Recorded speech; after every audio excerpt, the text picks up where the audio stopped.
Hello, everyone, and welcome back to Tub Takes. We are live with our weekly video podcast where we talk about the latest and greatest happenings in VGC. And this time, we have an all-star crowd from NAIC. All four of us made day two. And first and foremost, we have my co-host who got 12th. We got Alex. How you doing? I'm doing good. I'm doing good. I think this is just about the strongest, 12 we've ever seen. Or actually, hold on. I Let me. I think it's the strongest top 60 we've ever seen, really. But that's just me.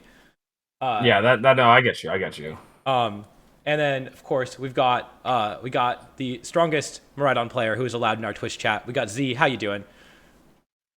Hello, hello. And then last but not least, the player who actually top cut. We've got the second best Calor Ice player at every single tournament, Justin Burns. How you doing? Doing good. I have to correct you. I was the first best at Indianapolis. True. Mm-hmm. And so yeah, this is a fun episode. We were all at Nationals in New Orleans, and we're here to recap it. And yeah, I guess so. But first, we got a little bit of housekeeping. And so I guess first and foremost, if you can't watch the entire episode, this will be out on YouTube tomorrow. Exclamation point YT in chat. Speaking of YouTube, Alex and I published our team report, which came out today. We recorded it yesterday, and so that is out. And so if you want to hear about why we used Electabuzz on at Nationals, this is an hour-long video explaining it. Super cool team. We worked really hard on it, and it kind of popped off, which is super cool. And then from there, we got we also Z is having a team report on the channel later, so you better subscribe. And then from there, I guess we should do some of the other housekeeping. So we have the St. Jude's VGC tour coming up, which is a charity tour. And I guess Alex, you posted this. You want to talk about it? Yeah, sure. I actually haven't had a ton of time to look over it, but I was asked about playing in it, and I was like, well, I can't say for certain if I'll be available on that Saturday or not, but I do know that I have a Twitter with a decent following in the VGC community, so I'm happy to signal boost any charity tournament. So it's got a good cause. If people are looking to get some practice in before Worlds, this is going to be a good source for that. I was saying that we're just kind of waiting for the grassroots tournaments to pop up during this dead period, and so I'm happy that somebody is hosting something like this so that we can all get some games in with some rough concepts for ideas that we want to use at Worlds, and do it for a good cause while we're doing that. So looking forward to it. Mm-hmm. Absolutely. And then from there, we could talk about the biggest tournament of the weekend. That's right, Hong Kong Nationals. The so Let's go. This was finally, by the way, in Regulation G. Asia finally caught up and decided to start hosting one restricted tournaments. And so this was, I guess, Japan Nationals was also in Regulation G. But yeah, we have the first Koraidon finish as well. And so congratulations to Ma Chun Ying for winning the Hong Kong Nationals, as well as Choi Yin Fung for getting second. And both of them got the Travel Award and the Round 1 bye, with some pretty cool teams. Yeah, I was immediately linked Orthworm getting second, and I was like, we're so back. We're so back. Uh, the team that won, though, looks like a solid interpretation of Koraidon stuff. There's some things a little bit different than what we've been seeing, but otherwise, a lot of like standard picks. Fluttermane, Cornerstone, and Raging Bolt have all proven themselves to be very good Pokemon on these archetypes. I like the Flutter's choice of dropping Protect for Taunt or Icy Wind. Like usually you kind of have to choose. Not sorry, it's usually between Taunt and Shadow Ball and Protect, but this person chose to run both, and I think that's pretty cool. And then everything else here is just like, part of the course. Weather Ball and Bolt is very fun on the Sun teams. They have Dragon Claw, which is a little different too. But yeah, still showing that Koraidon can do it. Mm-hmm. And first off, the fact that it is open team sheet, open nature, I think is kind of funny. Knowing that Koraidon is jolly is actually pretty significant, right? There is a big difference. And so that is one little funny thing that I didn't really fully register until I opened up the team sheet. But the other thing, I mean, don't worry. The Miraidon in second is timid. So. the other thing is that the Grimstar is not something we've really seen on Koraidon before, but Right. Grimstar also had a really good weekend at NAIC, and so As we, I guess, I'm maybe I'm still thinking about Dynamax, but I feel like every time we get one restricted, all of a sudden T-Wave gets a lot better, and your one screen gets a lot better. You don't have to necessarily set up both screens as effectively, and so I think Grimmsnarl is really strong in general right now, and obviously doing really well on on a team that I did not expect to see Grimmsnarl on. Mm-hmm. Especially, Yeah, I think comment on is that it's just really interesting that we're starting to, and we've been seeing this for a while now. But a lot of the physical attackers in the format have been running that clear amulet, and especially in something like Koraidon's case, you can't bypass their clear amulet with Icy Wind. So having Thunderwave to get the advantage on something like that is pretty nice. I really like this set. It's kind of a catch-all. You have the screens, you have speed control, foul play for Koraidon's number one enemy, Calyrex Ice. I imagine that Grimmsnarl is probably not going to go away anytime soon, as we're in this period building up to Worlds. So I definitely start making sure that everybody's packing some Thunderwave answers. Mm-hmm. only there was a follow me user immune to paralysis. Wouldn't that be cool? Okay. All right, and then the second place team also pretty cool, very cool. In fact, it's got the Earthworm, so I'm gonna let Alex talk about it. Yeah. So I was so excited to see, Earthworm back at it, and then I was like, wait, where's the move? Where's the fun one? It's just an Iron Defense body press bot. And yeah, I mean it has Earthquake synergy. It is like a Bronzong that isn't setting Trick Room. It walls Cali Ice. It does wall Cali Ice, but doesn't Bronzong too? I don't know. Yeah, I guess. There's just no joy here. There's no all joy is gone. I think that maybe the Pokemon has somewhat of a place, especially if it's like Terragosa, it's always going to beat the Zamazentas. If it's going to be pretty good into Cali Ice as well, if those are Pokemon that this team wants to match up well into. The Earthworm does, start to beg the question. We also chose the wrong bear here, and it makes sense, with Earthworm on the team. You want to have something that's an Earthquake partner, but they did go with the other bear here, which I thought was a bit interesting, showing that it has like a brave nature, careful nature on the Iron Hands. Maybe actually leaning a bit more into that Trick Room mode as opposed to what Rajan was doing at Indianapolis with a trick or a Trick Room option, but things a little more geared towards Tailwind. Mm-hmm. Actually, wait, why aren't we asking Z about this? Z is the resident Miraidon player here.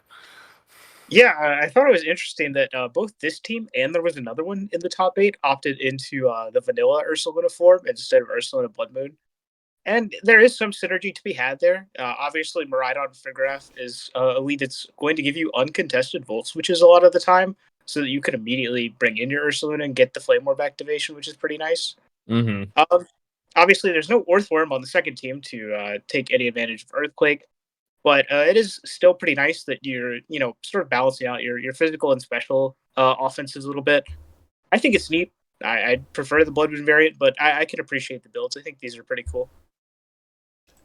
Yeah. And that other Grimmsnarl team, the other Miraidon team that has Grimmsnarl, features like the same Grimmsnarl set from the other team. I guess it doesn't have the foul play, but I don't know. It's Terra Ground too, and I feel like we're just kind of seeing like inspirations from other teams kind of bleed across all of these. Kind of shows like a bit of a local scene, whether they were hosting, like grassroots or playing in other types of tournaments. They there or team building together. The influence between teams is definitely shown. Yeah, I think we saw a lot of that at I think it was Lima as well, where everybody was using the Terapagos Volcarona team. Like it's just like players respecting the strong players in the area and the ideas that they come up with, and using parts of those on their own teams. Mm-hmm. Yeah, I also think that it's not just necessarily a local meta, right? Something like Volcarona felt like it was very regional up until very recently, with being very popular in Latin America, not super common elsewhere. But that especially nowadays, everything is so global. All the resources are available. All the results are published. People could take inspiration from everywhere. And so, again, Grimmsnarl was slowly becoming more common on ladder. We saw, the players who used it do very well, not only at this tournament, but also at the North American Championships. And so maybe taking the idea from there, or maybe they took the idea from Asian players. We don't really know.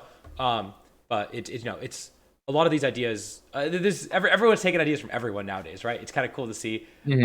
But the way that you actually put them together has different. All these tools have different strengths and weaknesses, and a lot of times, especially in this, it feels like in this format, a lot of times you can mix and match a lot to try to cover for as much as possible in this format. I agree with Nick, dude. Where's the shed tail, dude? The shed tail would have been so hype. I'm just thinking about it. More shed tail into Ursa Luna. Get your flame more. There's like, oh, come on, it's right there. Yeah. But we still had the worm on the team. Oh At least that's hype. Oh my god, I am scrolling down a little bit, and can you imagine playing a field of this in top for your Worlds invite? Oh my god, dude. There's a Katharina. Oh, The single 10th in place team. too. Dude, also, yeah, the Gothatel team, I loved that one because it was just like, yeah, we made your team better. Like we shrunk down the Goth and made Whimsicott a jump bluff, a different little, fluff ball. And I honestly am not questioning it that hard. I'm like, you know what? You might have made the team better. Jump bluff sounds heat, and maybe Gothatel just needs to be bulky. I think they cooked. I think they definitely cooked. And then that 10th place team, the Serena, Ogrepon Hearthflame, Regigigas wheezing with Shadow Rider. Like, what? Katharina's base speed, by the way. What is its base speed? I don't know. It actually does not get to do fast fake out things, so that is a little troll. And also, we were running Covert Cloak for good reason, so... Yeah, I mean, they were probably, slower. Maybe they had foul play or something and would just foul play the Cali and Trick Room. I don't know. That could work. Covert Cloak could be on the jump bluff, too, as a way to get, value out of dodging fake out and annoy them with that a bit. Just sleep them. This whole tour is just pandering to Alex. We got the Wheezing Gigas, we got the Koraidon Gothatel, we got the Orthworm. It's just all Alex's team. You got to move to Hong Kong. I'm moving to Hong Kong, dude. You might have to send Alex to Hong Kong. I'm going. I am. Every team here is so based, man. It's so awesome. Yeah, I want to give a quick look at the Okie Dokie team that got 3rd place, because that was another Pokemon that I saw hyped up, but I did not see this set hyped up. This is a little out there. It's a Life Orb. I think wasn't there an Okie Dokie team at NAIC too? There might be. I'm looking ahead. I remember saying that he played one in day 2, but I don't know how well they ended up placing. Yeah. Oh, right. I know the Okie Dokie team. Kyle Howland. 10-5, managed to finish top 64. Yep, it's Shady Tigers in the chat there. Nice. On a hard Trick Room build. Oh, that's the Okie Dokie team. I thought you were talking about the Okie Dokie Rayquaza team. No, that's the... Oh, no. That one is actually down there at 5-4, but got points. Top 256. Oh, my God. We should talk about that team. We'll get to it. When we talk about NAIC. It's important to, talk about the highs, but also the teams down there that are still getting points, like Tropius. What the heck? Anything else that we want to say about the Hong Kong National before we move on from it? I guess I like this team. I think it's cool. I think it has cool pieces, right? Entei, I think, is very good right now, a little underutilized. I've played 2 Entei and gotten clapped by both of them, so I think it's really strong. And similarly, Okie Dokie, I think, is pretty cool right now. It is a pretty strong answer to a lot of the Fire, Water, Grass cores that are very common right now. And so, especially Fire, Water, Grass, Calyrex, Ice, Fire, Water, Grass, Calyrex, Shadow with Clefairy. This guy's pretty good into both of them. I don't know if this is exactly the set I would run, but yeah, just to take some inspiration from this team for sure. Ooh, one last one that we have to talk about is the other top 4 team, Audie, because, Torkoal's just there. I want you to click on that and try to, imagine game plans around this guy. There aren't. He's just, all your mons died of fissure. I guess so. I think Torkoal must be here to, be a Trick Room counter, and also, occasionally, if it's not in Trick Room, click Helping Hand or Fissure as a last-ditch effort, but, yeah, Torkoal's here. He's here. Everyone got Terra Grass and safety goggles and Daunt nowadays, and Torkoal doesn't care about any of that. Torkoal will fissure you or eruption you through your Terra Grass. It's all good. Yeah, I'm here for it. And there's also just Ursh Water on the team. It's just, I don't know. I imagine that Torkoal does not come to a lot of the games. He's just here to be annoying. I hope he was. If I'm playing a single elim best of one tournament, I absolutely want my like anti-cheese pick, right? I do not want to lose to Eternatus or something like that. I do not want to lose to Muck. And so Fissure is pretty cool to do all that stuff.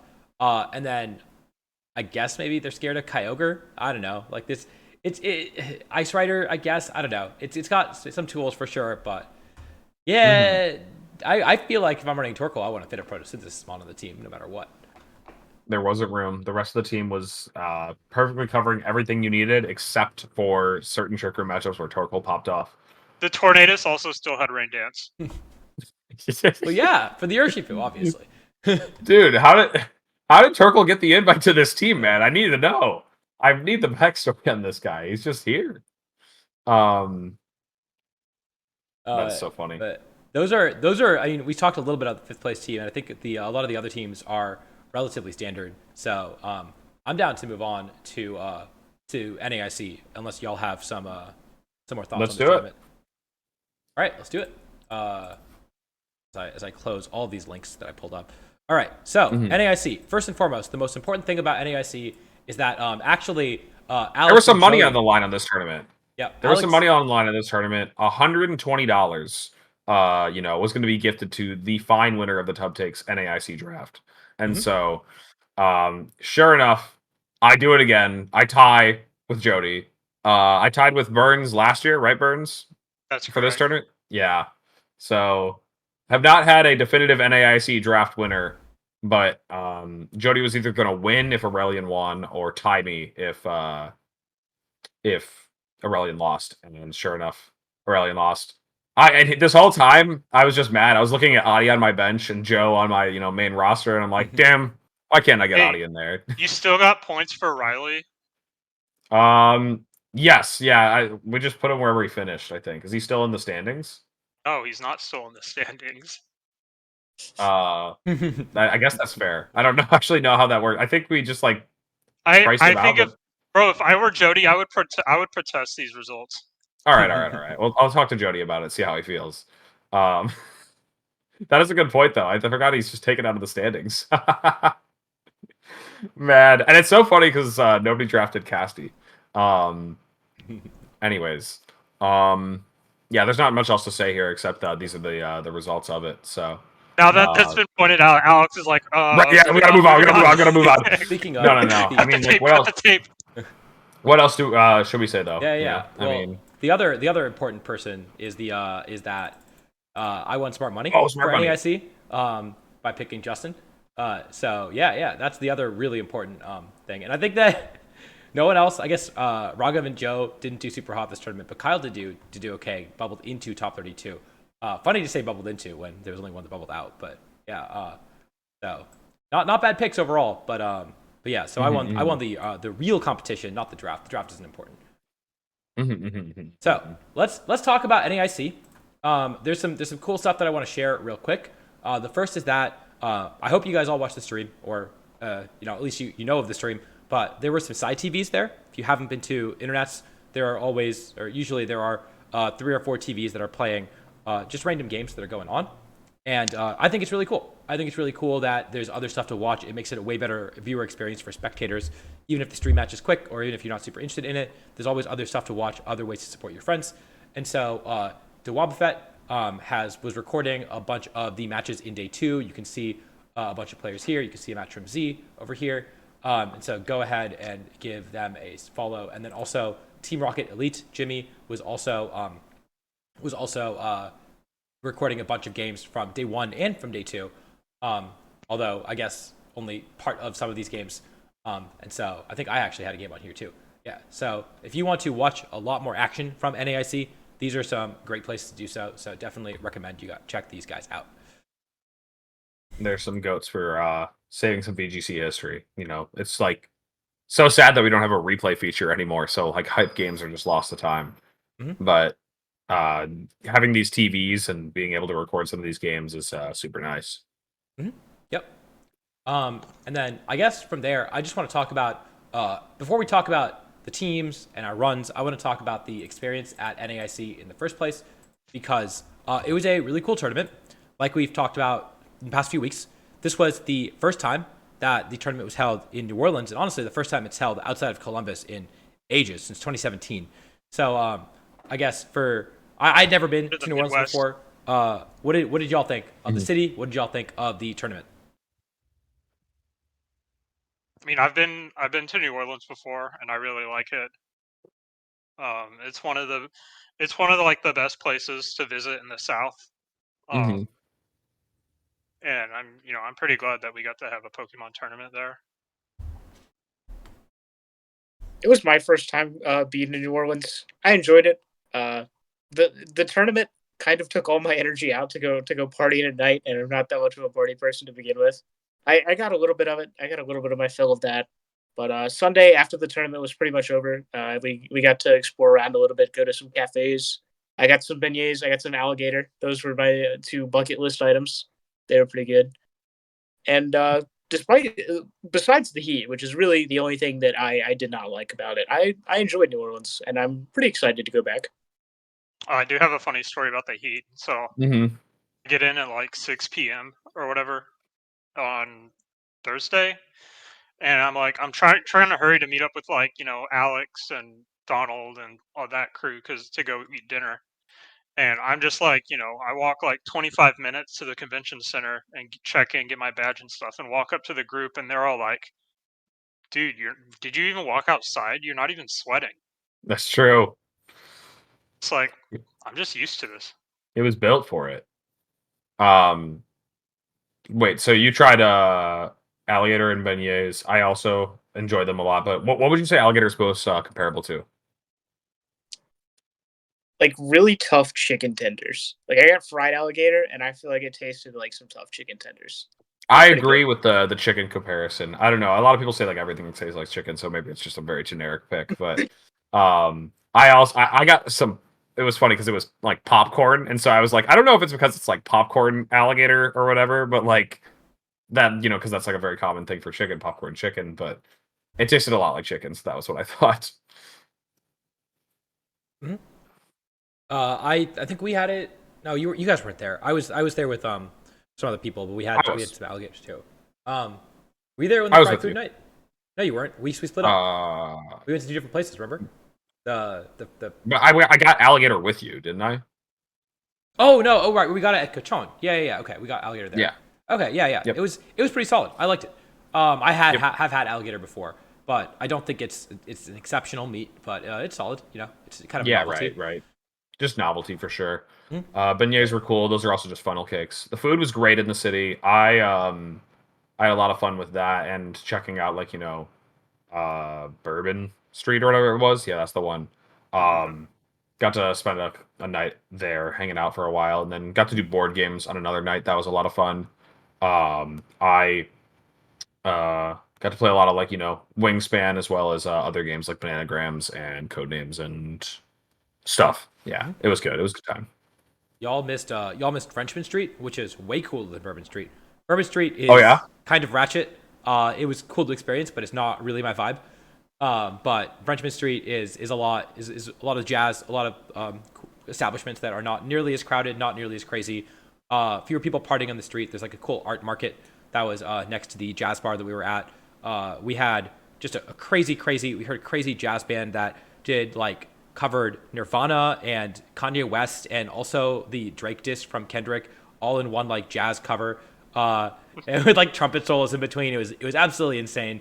So me and Abai really had a great time going out there. So next year now, we know Bourbon Street, definitely experienced it once, but Frenchman Street's the place to go. And speaking of food, oh my God, just had excellent food. Also, every single European, I know no Europeans are watching this live, so I can call them out. Every single European did one of two things. They either went to get some gumbo and immediately fell sick, their stomachs cannot handle spicy food, I guess. I saw this happen to 2 or 3 people, including Michael. Sorry, Michael, but we were like, we gotta get you some gumbo, and then we went out to Bourbon Street immediately afterwards. And the other 3 people were fine. It was me, Abai, and Donald. We were all chilling. And Michael immediately after we finished was like, I don't feel too good, man.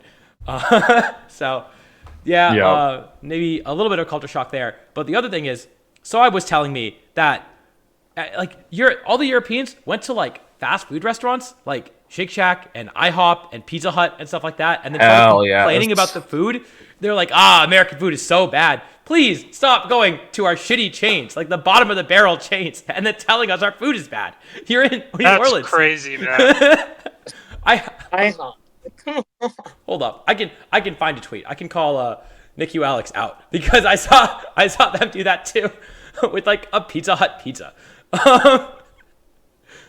Oh, I got so sick of eating a Pizza Hut to pizza.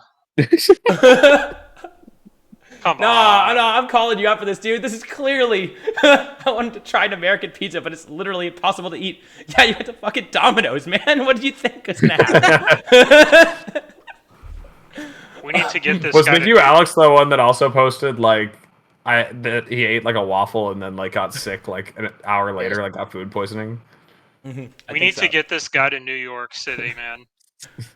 It'd kill him. Yeah. So I don't know. I guess it's damned if you do, damned if you don't. If you're European coming to the U.S., but you can. The only thing that you can survive on is Shake Shack. But the only I feel like they're just trying to self-sabotage so they can say America sucks. But then the other really cool thing that happened at the event, which let's see if I don't know if I can play the audio through this, but oh, that's loud. Okay. There was a parade. There was a parade at the opening ceremonies that was super cool. New Orleans, of course, has a tradition of second lines. You can actually rent out a second line, and Pokemon did that. And so you can see here at least one person recording the parade coming through right before day one. It's a little hard to see. And I'll be honest, I was sitting about as far away from it as possible, so I could barely see it. I could mostly Right. It was such a bummer that they were like, yeah, make sure you're in your seats. And it was like, this is part of the opening ceremony. If they're not going to start the matches before this, let us crowd around and actually look at this thing. But it was still a very cool thing to like, I got glimpses. I heard the music and such a hype idea. I think Audie was like, yo, we need to like rent out a second line for either Sunday or like Monday morning.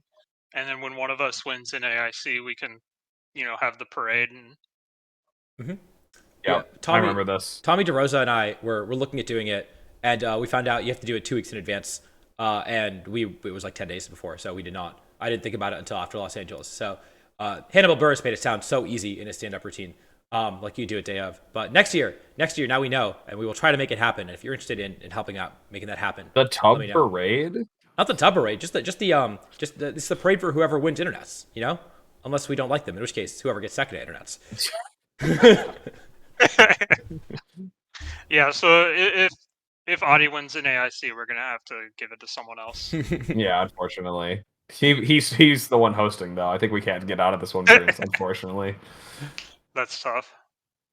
I'm noticing that he's not in this video, but I do just have to point out that I heard rumors of Irving Johnson being in the middle of the parade at one point. Oh my god. I had a good time. Yep. And then the last thing, at least that I have to talk about with respect to the actual tournament experience itself, was that the power went out like twice. It went out in the middle of, I want to say around 3 and 4, right, or something like that. Yeah. So it was really funny because I was out eating.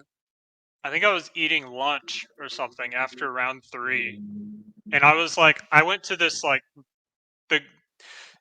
they have like a cafeteria outside, but like still within the area that you have to go through like the metal detectors to get in. And it was just some horrible cafeteria, and I was like, okay, well, I probably don't have time to go to the nice places, so I'll just eat here. And it was like the food was pretty bad. But then I was eating and I was watching the stream, and then suddenly it like cut out. Yep. Mm-hmm. And then I was like, all right, well, I guess I could have gone to eat something nicer. That was also already got food. It was mentioned in the Twitch chat. That was also my mini lunch break. It was just like, my round's already done. They were only in like game 2 of stream. And I was like, between that and like them, making sure they're good when they get back, I was like, there's time to go get food. Let's go get lunch now. We got some po' boys in the convention center, and they were pretty solid. Honestly, I got a good shrimp one. But I wasn't expecting to have a lunch break, but I took what I got. Yeah. Yeah. And so thankfully this happened when I think there were like 5 or 6 games remaining. And then it happened again a later round where like there were 2 games remaining. So it didn't really impact a majority of the field beyond the delays. But I mean, it really sucked for the people playing, especially in this case, I think it was Jean Paul versus Eric, where I think Jean Paul was in a winning position game 2. And then had the disconnect, and these games were long and grindy. And like Eric didn't even bring his restricted. He was just playing like instant room double fighting type, trying to slowly chip away at the Terapagos. Literally won game 2, 4-3 on timer. Like it went the full 20 minutes, I think. Like it was a really really slow grindy game, and towards the end of game 2, the crashed, and so they had to replay game 2. And yes, I also heard the rumor that it was a cop that hit a pole. But I don't actually know that if that's true or not. Man, fucking cop getting the power to go out during Pride Month, man. What the hell? Yeah. Unbelievable. That's also how I feel about cops. So they Dude, it was based during the I went to the Pride Parade on Saturday with Jody, and there was a lot of cops running the parade, but there was one float that just had a ton of signs that said like no cops at Pride, no cops at Pride. And I was like, hell yeah. Yeah. Clearly the cops knew that Eric was about to lose, so they had to call him to hit the pole. Yeah. So those were the big things that I wanted to talk about with respect to the stuff that happened at NAIC. I also just had a great time the entire time. Like I said, lots of good food, lots of good music, just cool people all around, and we all did really well. So it was a really fun tournament to be at. And with that, I think we could probably talk about the. Actually, nope. I've got one more thing. Sorry, I forgot. Adi complains about side events is on the itinerary. All right, time for me to give my rant. Yo. There were some really cool side events hosted, and there was actually a tweet that was like, side events are now going to be run, I think, through RK9. It seemed really easy to sign up for, and normally VGC, especially at a regional level, is sort of ignored for side events, and it's kind of disappointing. There isn't a culture of playing at side events as a result, but and at NAIC, they made a point to have some really cool side events. And so the first one was the multi-battle championships. It's a multi-battle, so you and a teammate team up and play against 2 other people. There's a bunch of rules that you can read here. And the winner of the tournament, I believe, won a Nintendo Switch. So there was a decent amount of prizing. Not only that, but both players won a Nintendo Switch. Mm-hmm. This was a big deal. They clearly prizes 2 Nintendo Switches. Wait. Yo, they brought back the no communication thing? You could only communicate non-verbally? Oh, that's heat. I love it.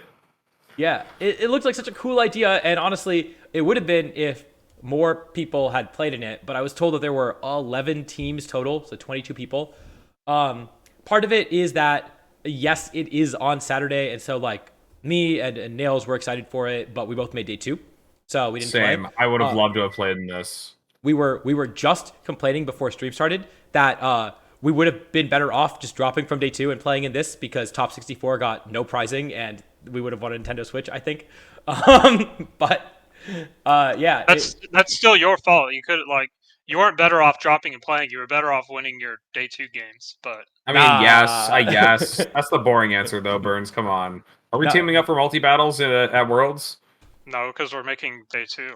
I know. So this is actually kind of segue into my next thing, because even if we don't do well at Worlds, like this kind of like, as you grow up playing VGC, you start to realize, well, you have to like treat these as a vacation when you can. And like, if I'm in New Orleans, I'm going to go explore the city and get more good food instead of playing more Pokemon than, the main tournament. And so it's like, it sucks because these side events are really good and I would love to play in them. But like, I also really I really want to enjoy. You're saying you're going to go explore Hawaii? I think, yeah. I'm going to go climb a mountain or something. I don't know, man. You're going to go mess with the natives? Not mess with them, man. God damn it. He's going to spend as much money as possible at a resort that's owned by Disney. That's his game plan. That is actually, yeah. What were we going to say, Z?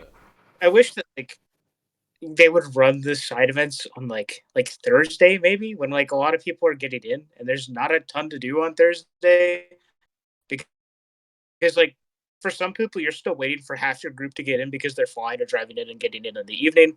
Like they have the convention center already ready to go by Thursday. It gives you something more to do than just make your way to the convention center and get your bags and leave. Like I Yeah. would very much appreciate that. Like it's at regionals you go to the venue on Friday to check in and you can go into the hall in most cases then. So I would really appreciate them doing something similar like that going forward instead of if we're going to have 100-person day 2 Saturdays going forward. That's a significant amount of the tournament field that would love to play in a side event maybe that just like isn't going to be able to, and that also kind of reserves the rest of the weekend for you can kind of choose if you want to hang around the venue and watch the day 2 games or like you said just go and like vacation and explore. That's a very good idea. Thursday would be a fire time to do it. Yep. For the bigger ones especially.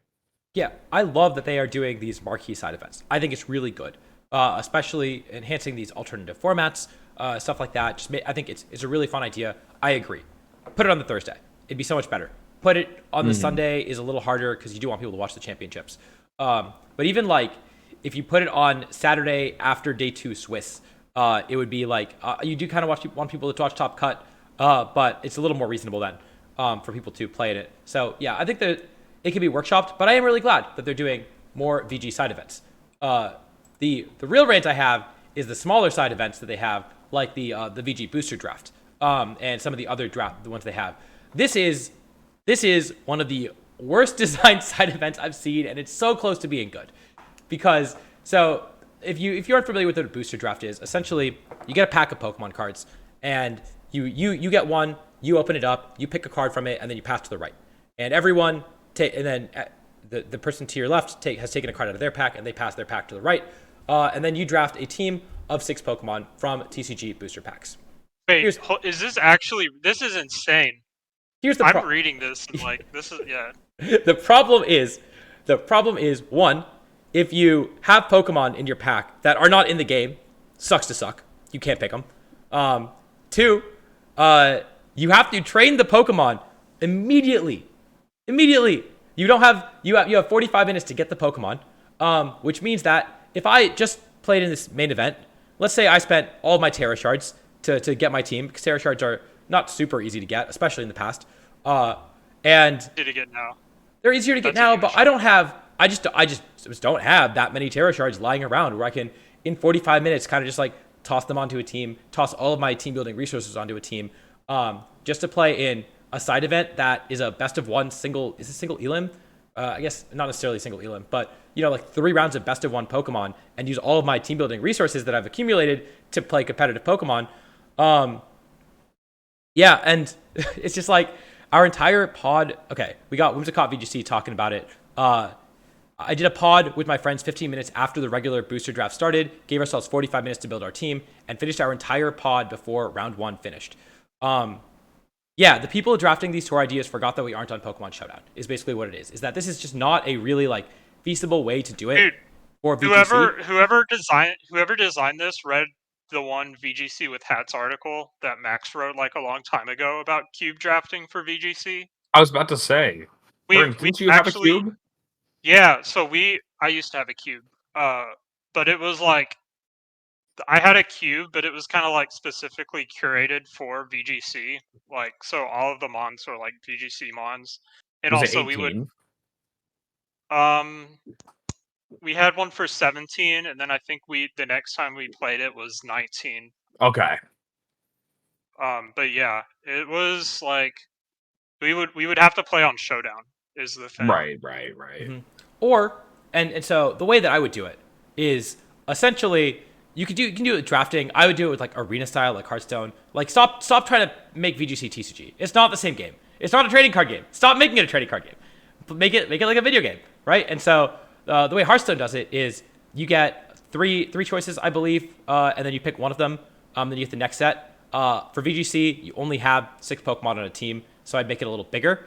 But let's say you get you go through a copy of the game that they provide you, and they have 6 boxes, and you go through box 1, and you pick one of the Pokemon from it. You put it in your battle box, and you go to box 2, and you pick one of the Pokemon from it, and you put it in the battle box, and you go to box 3, right? And you go one by one, and the Pokemon are already made. The EV sprites are already there. The Terra types are already there. These are all competitive movesets.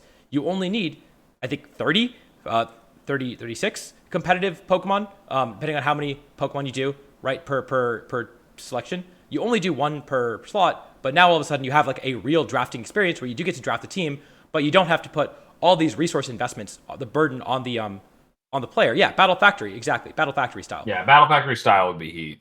And like so Nerd now says it. Didn't they have that exact setup for a side event at an earlier regional? Dallas 2019. They did. Dallas 2019 had a side event like that, and I played the shit out of it. I played that so much. Yes. It was so much fun. And I am just, no one's ever done anything like that, and I don't know why, because it was just the best side event I've ever played in for VGC. And they just haven't done it anymore, and instead they're doing stuff like this that is just like not really, that is so clearly stolen from TCG and just not really feasible to adapt directly. Mm-hmm. Okay, Adi, I appreciate your rant. I think we spent too much time on side events. Okay, let's talk about the main event of the day, which is of course won by Patrick Connors, who came out of nowhere to have a really, really incredible run. I mean, the finals was such an incredible finals to watch against Aurelian, and yeah, I guess it is so funny. Gavin pointed out how many times like double first name players have won, and like, you know, we had Tim Edwards at EUIC, was also just like that. Gavin Michaels, Patrick Connors, what were the other ones he mentioned? I don't remember, but James Evans is also one. And yeah, specifically two first names. It has to be first name and then first name with an S on the end of it. Right, you have to have a plural on the second part. Gavin Michaels, James Evans, Patrick Connors, and then, yeah, like Tim Edwards was like, you know, a recent one that's not, you know, it wasn't NAIC and it wasn't a first place, but so close, same family, absolutely. So hilarious that there's this trend. Actually, wait, yeah, but Burns is not really a first name, though. No. I was thinking about it. It's got to be Justin Bernies. We're close. Changing my name to Alex Underhills. Players whose names like form a sentence. You know, Justin Burns. Yeah. All right. Wait, I could get there. Yeah, me and Burns, Alex Underhill, like that's almost a sentence. Justin Burns, that's a sentence. Adi Supermanian, that's a sentence. Well, you have to break Subramanian into like multiple words, but yeah, you can almost get there. Yeah. I mean, listen, you can. It's my fucking elementary school soccer players would call me Superman Onion because they couldn't pronounce Subramanian. So shoutouts to the voice recognition on my phone. I called Adi, like I don't normally call Adi, but you know, on the weekend that we're in the same city, I was calling him so I could find out where he was so I could meet up with him. And you know, not Siri, whatever Bixby, the Android one, was recognizing when I would say like call Adi Supermanian, or Supermanian, whatever. It was like it recognized it as Supermanian, but it still knew who to call. It was pretty fun. Oh, AI is getting better. It's becoming less racist. Yeah. Less racist. No, okay. That's a story I can tell later. I went to grad school for this. I can tell you all about that. But yeah. Okay, so let's talk about the tournament. We had the winner, Patrick Connors, and we got and he won with an Ice Rider team that is a little different. I've got one more mini rant. I watched Ryan Lassetto. I'm calling you out, Sableye. I know he's my boy, but he did a recap of this tournament and talked about Electabuzz a lot, so I had to watch the video. But he basically spent 30 seconds on Patrick's team and said, "Yeah, it's an Ice Rider team," and then moved on. Come on, man. There is nuance to this. I could easily give this team 45 seconds. I agree. No, there's not that much here, Adi, but like we can definitely highlight the things that stand out.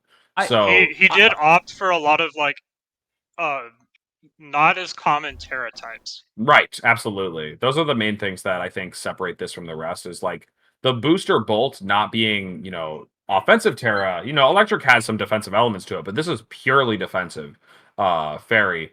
And then the Calyrex X, I spent that whole weekend telling everybody that I was like, yeah, I'm kind of over Ice Water Terra on Calyrex Ice. Like, I think you want one of the utility Terras that, you know, dodge status, like Grass or Fire. And then Water wins the whole thing, and I'm like, damn, I'm just ass, I guess. What what I think is especially interesting about this team is that it has a Rillaboom on it instead of an Amoonguss. And obviously that seems like it's a pretty straightforward change. But also, it's. I mean, if you look at what basically Justin's been championing the variant with Amoonguss on it, that Ryan kind of used a similar team to it. We saw Jody do pretty well with a team like that. That I think that does make a pretty significant difference. And we saw it at Los Angeles as well, where John got top 8 with Rillaboom. And I played John, and then I played Zomog, Ryan, immediately afterwards. It really changes the way that you have to play against the Ice Rider teams. They are both trying to work on the same sort of ice grass pin, try to create that, except the way they do it is very differently because you're trying to abuse spore pressure and then pollen puff is your recovery as compared to your direct damage, right? We saw Patrick in his interview said he wanted to play a lot more aggressively, and Rillaboom enables you to play a lot more aggressively but when creating those pins. The healing is different and it's more passive. And so I just think that really does change the way that you play the team and also the way that you play against the team pretty significantly. And it's just like one of those things that is being overlooked by a lot of people talking about the results of this tournament. But if you are going to Worlds, I think you really kind of have to prep against the two different Ice Rider variants like they are different teams, because I do think that they try to create very different board states. Creating double fake out, for example, is another thing we saw in finals that the Amoonguss doesn't do. That's not to say it's better or worse, but there's definitely strengths and weaknesses to both, and they attack you in different ways. Mm-hmm. Yeah. Any other thoughts to provide on this team? Resident Ice Rider, Justin Burns. Yeah, no, I definitely. I played against it.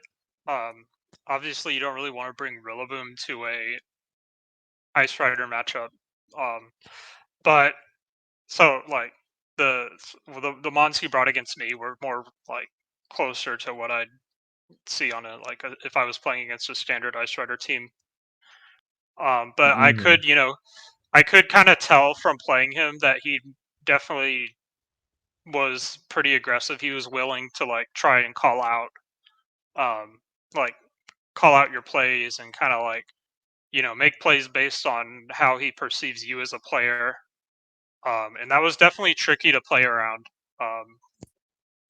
Did it go to 2 or 3? It went to 3. I think he took game 1. And then I took 2 and 3. Gotcha. But you had a nice set. Yeah. And I was I don't remember if I was setting Trick Room consistently, but I do remember thinking hey, if he doesn't have a Mungus, so I can set Trick Room most of the time. I think his Cali Ice was slower than mine. So I Right. don't think I was trying to opt for Trick Room, but I did have one. I think I did have either a game or a turn or something where I set Trick Room for my Amoonguss, and I was able to Spore and Gate Glacial and didn't really care because he didn't have his own Amoonguss. But it's definitely, the Rillaboom definitely does make, for different pins that are more proactive, such as, the Grassy Glide threatening the KO on Grimmsnarl in finals, forcing him to switch out, and then of course he read into that and Grassy Glide the Flutter Mane instead. It lets you do things like that. Yeah, And it definitely suits his play style, I feel like. Much more offensive approach with just a small change. Mm-hmm. Yeah, and then he also you can see he relied on defensive Terras to complement the Pokemon sets themselves being a little more offensive. Like you have the normal Rillaboom, the Fairy, Raging Bolt, right, and the Water Cali Ice. The next team that we want to talk about is Aurelian's team, which got second here, and it's kind of funny. Actually, Adi, if you mind going back one page, or you don't have Cut Explorer open, but I just wanted to talk about the players on this team, because it was such a group that I had never thought to see. The Terapagos with Chi Yu and Flutter was mostly championed by Joji to start, Suika, and you can see that here. But yeah, I don't know, just so many players on such a similar concept. Grimmsnarl being the new dog in town, I guess. Is that even a phrase? I don't know. It's the new guy here. A lot of them trying Grimmsnarl now, and Yeah, talking about the team in particular, that was pretty threatening. They had Thunder Wave to give themselves odds, and looking at this 6 Pokemon, like it just looks so well rounded. You know, it has such a good mix of offense, of defense, defensive options. That like it can make switches, but it can also just like take 2 Okos on turn 1. And I think that this team was a really good balance of that. And like I gotta say, like it's my favorite way I've seen Terapagos built so far. I am not a big fan of the Calm Mind ones, and then I also like when those Specs Torn ones were coming out, I was like, all right, this is just the new like Glamora type teams. They don't click with me. I don't really like them, but they're strong. But this is something else. It's a mix of them both, kind of, and I think it works really well. Yeah. I mean, Aurelian beat me. You saw that on stream. Aurelian beat Alex. I don't know if either of y'all played Aurelian. Burns did in one, right? I played him twice. I played him in the last round of Swiss and won, and then I lost to him in top 8. Right. And I mean, at this point, Aurelian, one of the just after going 15-1 at Utrecht to come here, not only go 9-0, not take a loss until they had locked up top cut pretty much, which is absolutely nuts. So just an insane player to essentially go undefeated and lose in finals in 2 straight tournaments functionally, which is just a crazy run. And they're such a good sport too. They were really nice while talking to him. So I'm really happy that they managed to do so well at this tournament. And I agree. I think that this was a I know Nails is in chat and has been really championing the Specs Terapagos. I think this is a really cool approach to it. I think that it's no longer going to have the margins that it did earlier in the format. I think that it really has to and it has to find ways to attack teams on different axes, and things like T-Wave creating speed control for Goggles Urshifu, things like potentially faster Iron Hands, things like Terapagos can be very disruptive. And again, when you are a little disruptive with Terapagos, it goes way further because now they can't defensively Terra like most teams are relying on when they see something a little unorthodox, a little problematic for their team. Now, not only do they have to hopefully preserve their Terra for their dedicated, semi-dedicated Terapagos answer, or I guess in Patrick's case, kind of bait out the Terra, which is pretty cool. But yeah, they have to. It's just harder to play against when you see something unexpected. I think Terapagos is a team that, again, like if you told me to counter team this team or build to beat this team, I probably could do it. I think it definitely has some weaknesses, but it is such a strong team, and even when it is in an awkward spot, it has so many tools between Fake Out, between Thunderwave and screens, between all these powerful attackers, Chiyu, Fluttermane, Urshifu. It can kind of power through even some of the harder matchups that it might face. Yeah, it's like honestly, if I think that the Terapagos teams, their matchups are really decided by the tools around it. Because Terapagos itself, like you don't really have bad matchups. Your bad matchup is a wide guard, but if they don't have wide guard, you're just using like an unresisted spread move, just doing so much damage. So really, the more tools you have around the Pokemon, the more matchups you can just play your way out of. And a lot of people, I think, look at Terapagos as a rather linear Pokemon, and I think the best players are the ones that know when to not Terra it and when to do things like that. You know, that Grimmsnarl Terra in finals just completely stole all the momentum in game 2. And it was very cool to watch. It was just like, wow, yeah, like you can make a play like that and win the whole game because your opponent's playing into tendencies where people are like, well, I really want to Terra my turtle, I really want to Terra my turtle, and the format's gone on long enough where people have realized the baby Starstorm, as people like to call it, does a lot of damage. It's a very solid nuke move, but knowing when it's the right call and when it's not is what's going to separate the mid Terapagos players from the best. And Yeah. I really like that the Mon has so much depth. It's almost like a Necrozma from years past, Necrozma Ultra, whatever thing. That thing. Yeah, where you would like not Terra your guy or not Ultra Burst your guy, so you could get like a stab Moongeist Beam, I guess. Yeah, or have a different type for defensive purposes. There was also like you could be the steel one though. That was less common, right? Yeah. Some people ran Duskmane, Ultra Necrozma. Wasn't that more common by the end of the format? Maybe. It was more common, but it was like a special Duskmane. That's what I mean. Special Duskmane. Yeah. Speaking of special Duskmane, I think special Duskmane's the heat. Y'all gonna see a stream with that at some point this month. No, you were talking about Solgaleo, man. Not that one. Chase and I were building it out. I think it's kind of cool. All right. Sorry, off topic. Let's keep it moving down the cut though, because there's a lot of teams to cover, and it's the biggest team of the year. Well, biggest tournament of the year. So Edu got top 4 as well with something that looks relatively similar to what Adi used, I guess, right? There's some different sets here, but Adi, you had 5 of the same 6 Pokemon, right? And a support Clefairy being replaced by a support Smeargle. There's a lot of differences, absolutely. There's no Calm Mind, Terra Fairy Drain Kiss. I guess Terra Fairy's still there, but not a Choice Band Rillaboom, not an Assault Vest Raging Bolt, or a Sash or Shifu.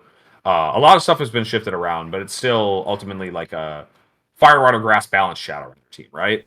Yeah, and it's funny because Edu is not the only player to run this team. I guess I can did I already close Explorer. Oh no, hold up, I'll pull it back up. There were a few players who played it. I actually played Ruben, who was on the team in my win-in for day 2. And let me see if I can. You know what? These are just the most boring Pokemon. Okay, here we go. Caloric Shadow Smeargle. So a few different players running Caloric Shadow Smeargle. Actually, Eric Rios was on the Covert Cloak Combine set like I was. Which is maybe a little more similar to what I was using. But I was talking to Ruben about the team because we actually had a hack check together and then immediately afterwards played our set. And he was saying that they had been working on this team for a while and that I ruined the format for them because I had put 5 of the same 6 Pokemon on the radar and put Caloric Shadow on the radar. Dude, come on. That's Masuda's team. Like, Raging, but you can never claim anything. That's the Roxon style team building. He's just like, how do you guys team build, by the way? Like, I usually pick 2 Pokemon, add Incineroar Ursh, and call it a day. It's like, yep. Yeah. Apparently. You can't go wrong with Incineroar Bolt Ursh. By the way, I gotta find the clip of me saying that was the only thing worth doing in this format because that also won the tournament. But but Edu also using the broken core of Incineroar Urshi Bolt with the restricted and then 1 support Pokemon. It turns out that's pretty strong. And the Smeargle is pretty cool. My honest take on this team is that I think it's a very fair team. And that it doesn't really have I didn't think it actually had a great matchup spread.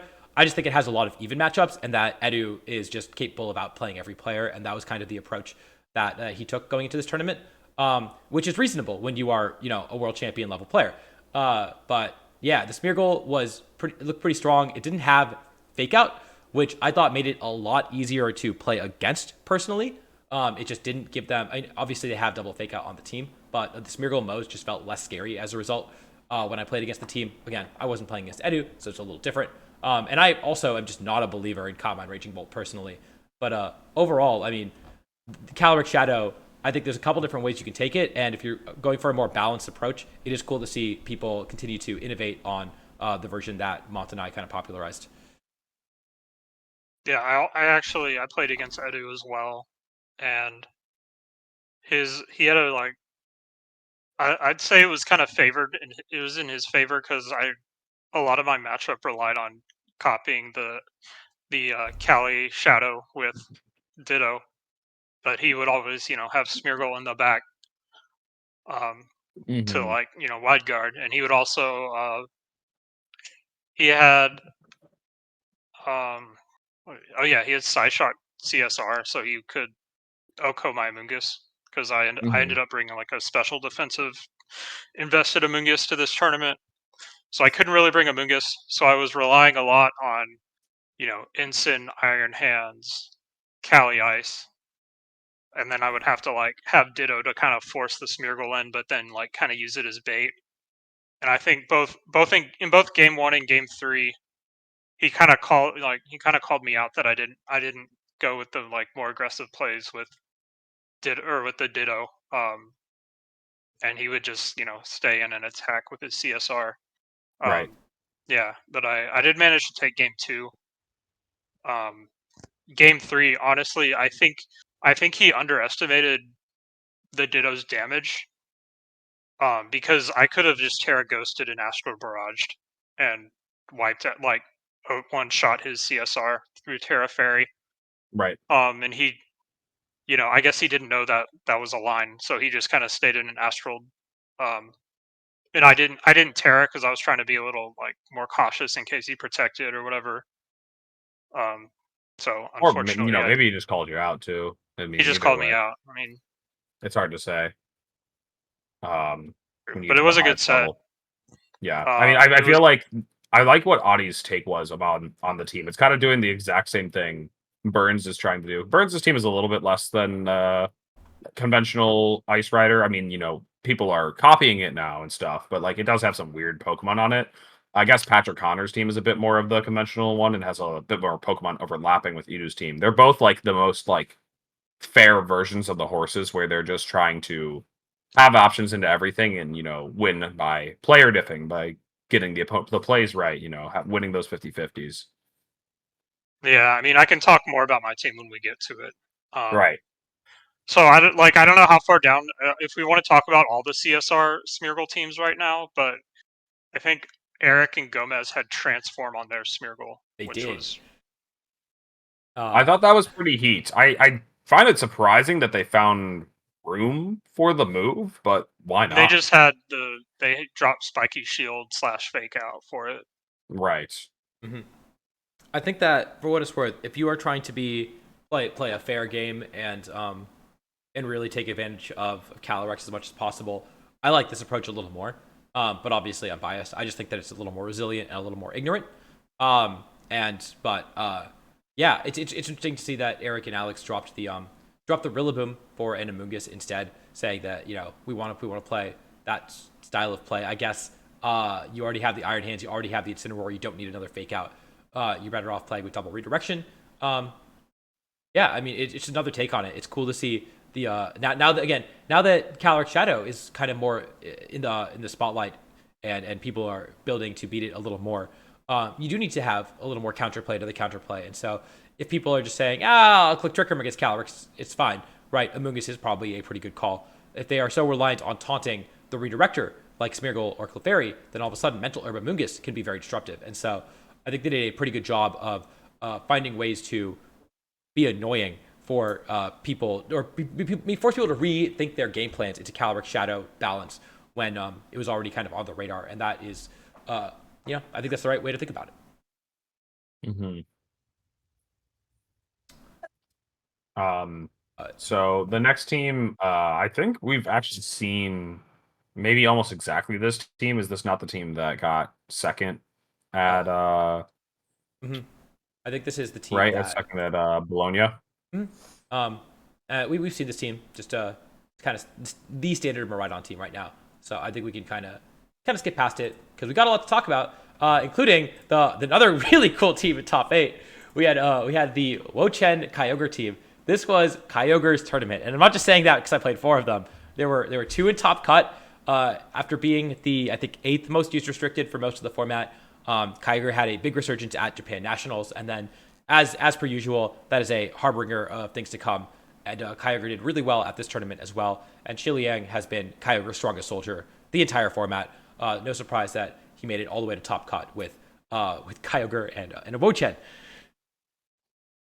I don't want to again say like I called it, but it was kind of just like the next strongest restricted that didn't have a big breakout performance yet enough for people to like respect it. It was I think it's the way that Audie has been putting it. It was the least respected strong restricted or something like that. And you're kind of looking to run that guy at almost any tournament.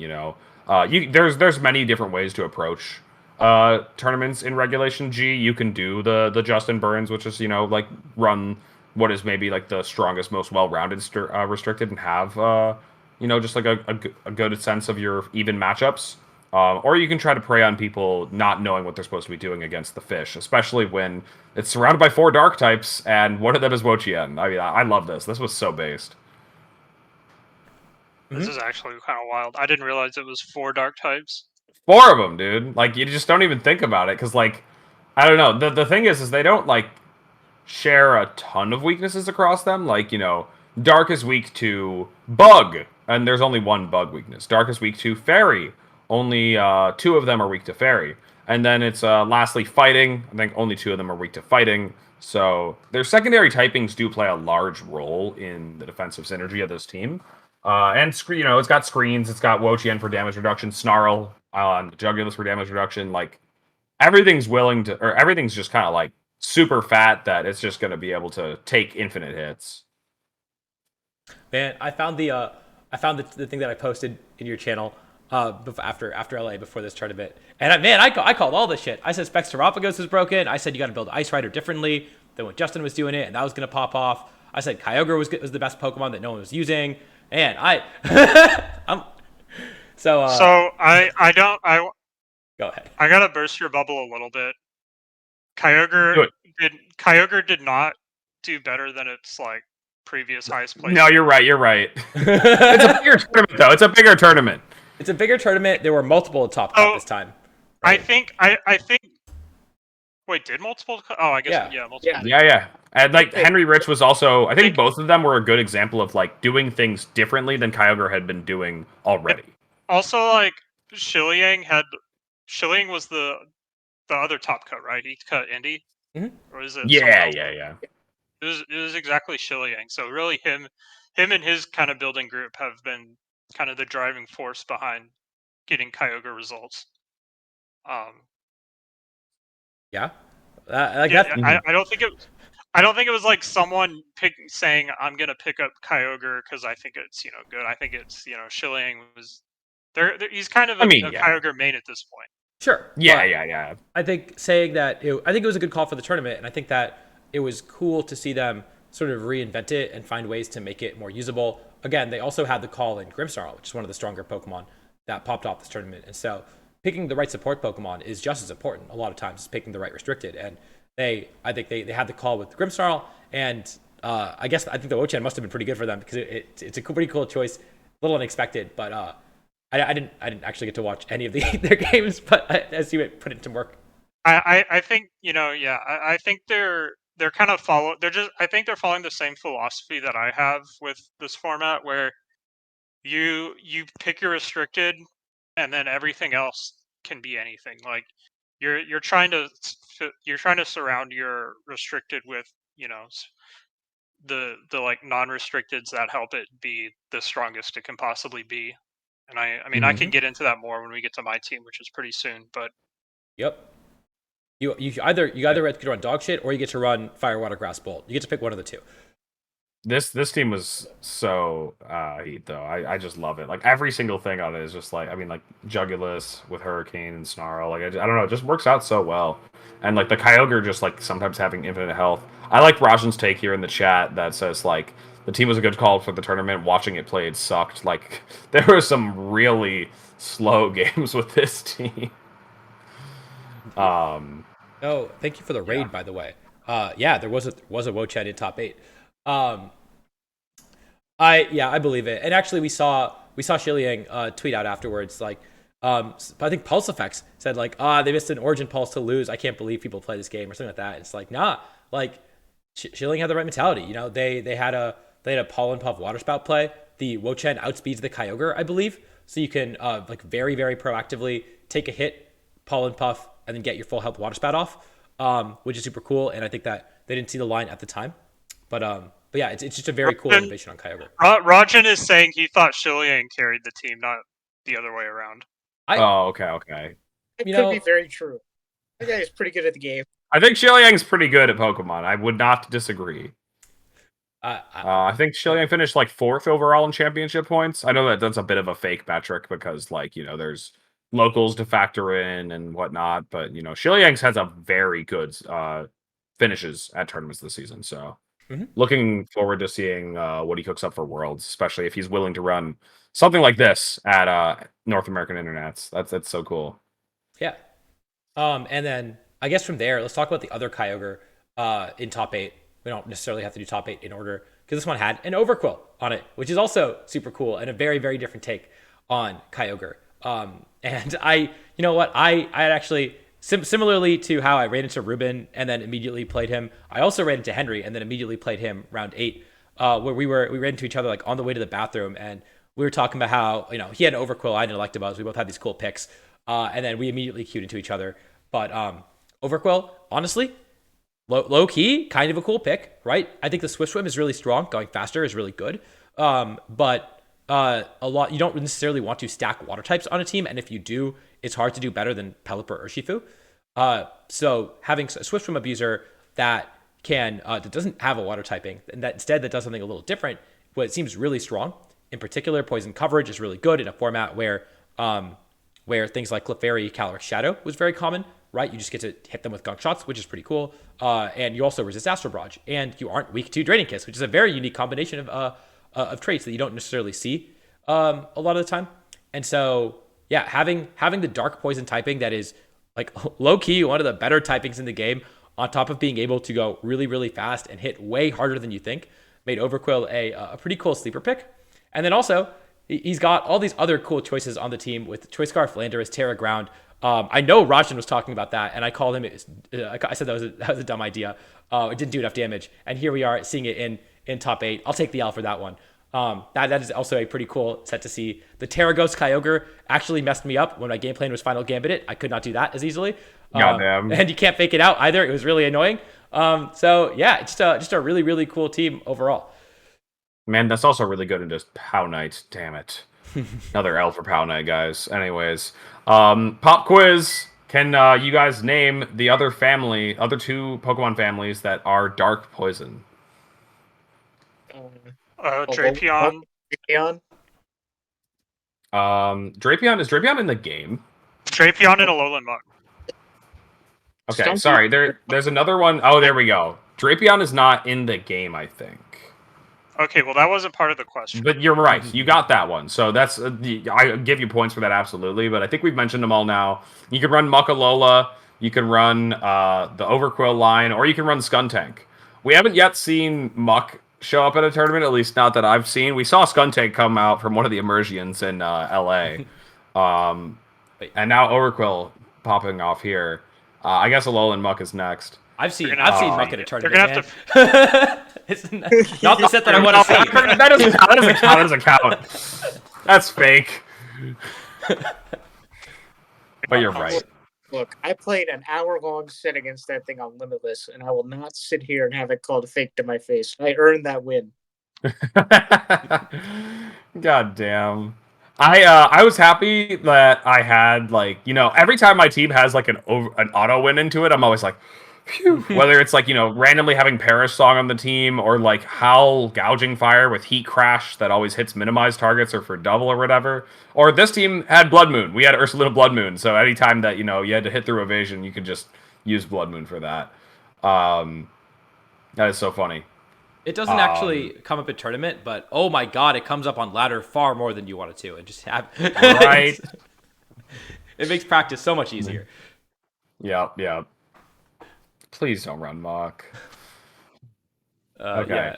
Yeah. So yeah, other things to talk about Henry's team. The rest of it, are some Pokemon that, have been making appearances on Kyogre teams in general. I mean, the Landorus is a little different. I do think that that's pretty cool. But it is just kind of a standard Torn and a standard Rilla. A lot of heat picks here, though, and it was cool to see it rise so high to the top with this stupid Overquill fish. I thought we had like maybe one of the stupidest Pokemon in the tournament, Audie, but we might have gotten outmatched, outfreaked, whatever. Overquill's crazy. Yep. And if you're interested in a team report, I think Henry and I are planning on recording sometime next week, so look out for that. You might be able to try it out yourself. I don't know if we should spend too much time talking about Roxan's team, just because we talked about it, after Bologna, and Roxan is, Roxan seasons his dishes with salt and pepper. That is about the spiciest he gets. Listen, his Fire, Water, Grass team didn't have a Raging Bolt; it just had an extra Grass type. It's different, I promise. This guy's crazy. All right, Justin, your turn as the last person in top 8 that we have to talk about. Finally, we'll let you talk. Okay, so this team was something that I had been that I was kind of fearing after Indy.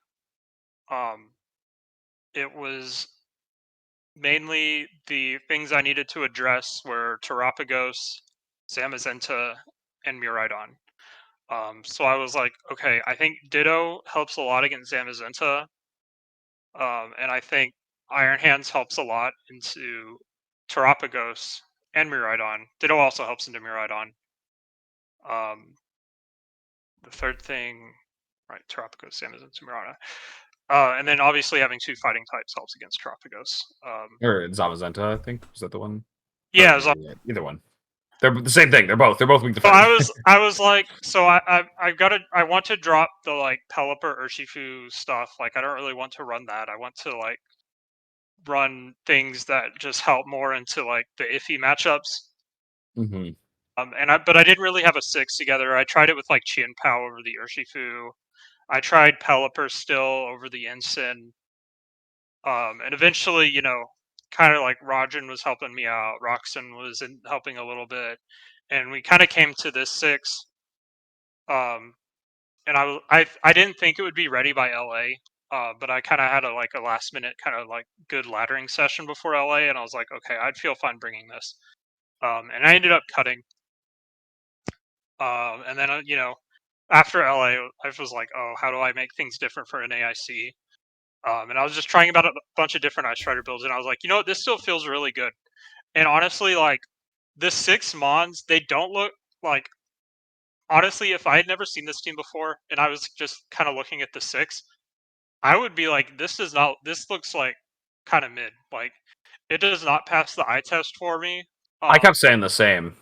So I was like, you know, maybe people are gonna look at it and see like, oh well, it was just Justin with an Ice Rider team. That's okay. So I was like, okay, I'll run it back.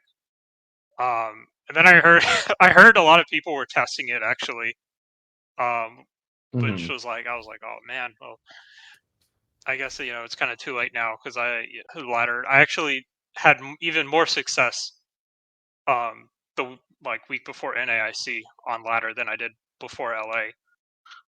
So I felt good about my own play. I wasn't sure about the metagame.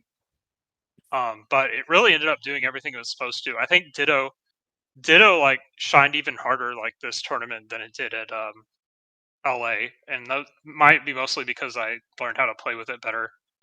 And then I changed some Terra types. I think the big thing is the Cloak Amoongus. I just think Cloak was really good into a lot of these double fake out teams we've been seeing. Mm-hmm. And yeah. And it also helps into like, I think, if you watch my set against Rajan at Indianapolis, it was really awkward because like he could lead Ensign Miraidon and threaten like a fake out Draco, or he could just switch into Whimsicott and be like, oh, I got you, I can encore you now. And there wasn't really a safe play I could do with Kali Asamungus lead. So what I ended up doing was being like, okay, if I'm Cloak Amoongus, I can always Rage Powder, which means I'm always redirecting Miraidon's moves, which means the worst thing that can happen is he fakes out the Kali Ice and Draco's the Amoongus, and the Amoongus dies, but he's at -2. And then I can bring in Iron Hands, and like I have way more bulk available to me. So that's what I would do. I would just Rage Powder and like attack or try to set Trick Room with Kali Ice. And that would usually work out.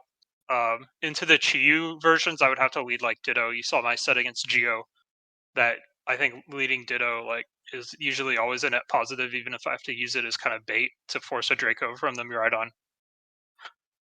But all in all, it was really just like I said with the Shiliang team, it was really just I was trying to just fit as many puzzle pieces together that just like help enable Ice Rider to like safely click Glacial Lance and carry the whole team. Like I think I tarred Kali Ice like almost all the time, or like almost every matchup.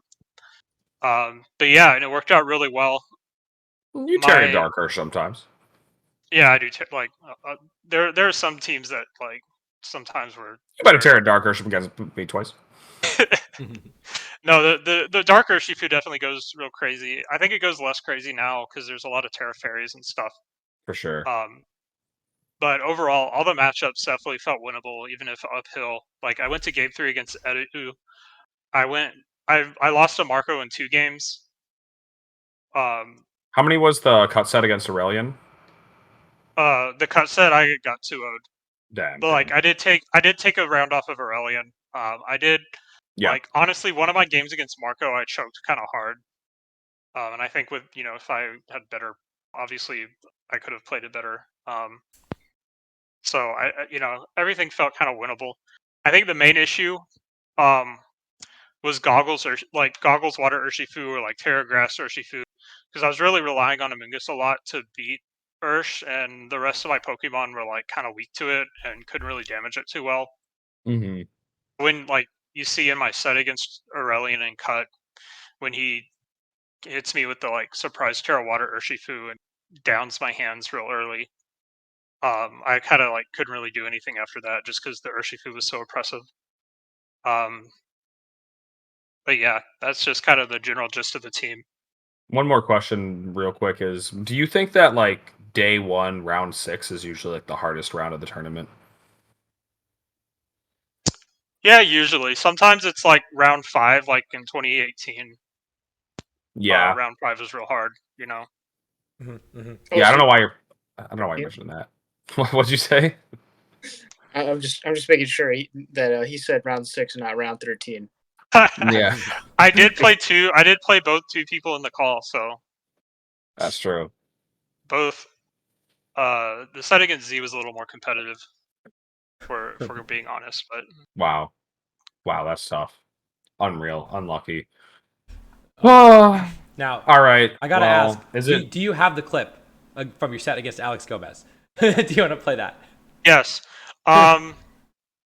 Did you post it though? I don't know if you posted it. it's in my channel. If you want to go grab it and see if you can open it in Chrome. Oh god, let me see if I can find you that. You might be able to click like open in. I hate to throw Gomez under the bus like this, but he's asleep, so it's fine. All right, let's see if this works. Nope, that's just an MP4 file. All right, what if I open it here? Yeah. Oh goodness. Okay, so this is not an Incineroar. This is a Ditto. The Ditto was locked into Fake Out. Yeah, so he did. I guess to explain it a bit, Burns, he doesn't want to knock you off because he would allow you to not struggle eventually, and you click knock off basically. Yeah, and he didn't want to Flare Blitz either because it would recoil. But I do think he was supposed to Flare Blitz when I was at like 37 HP. At a certain point. So you won a game with a minus how much ever struggle, which is crazy. Yeah. Burns' clip, by the way, he showed me, and it inspired me to make a better clip on the second day because I told him, like, you have to save the clip after it shows the trainer name so that people know who you did it against. But also, I think Pokealex doesn't have a very, like, recognizable in-game name anyway. Like Scolari. Yeah, exactly. It's not like it says, like, Pokealex. But Mine you was defeated against Wolfie. Yours was you defeated Wolfie, which is like... Yeah, it says it all right there. But yeah, we have one more team that we got to talk about before moving on. Not quite top 8, unfortunately, but Z, your team, that we're gonna see a team report later on this week, right? Hopefully Friday. Yeah. But if you could give us the quick rundown of this, that honestly, it's just like it's so weird. It's such a different direction for Miraidon, and to get so close with it was so exciting. I mean, like, yeah, please tell us about it. Yeah, so just for the TLDR version of sort of the summary of the team report was that I was really interested in Miraidon leading up to nationals, but I tested a lot of different variations and none of them really. I like Justin described it as like solving the puzzle. I described it as not checking all the boxes that I needed to check off. And so I kind of dropped it for a while until I saw Rajan post this 6 in his Tub channel.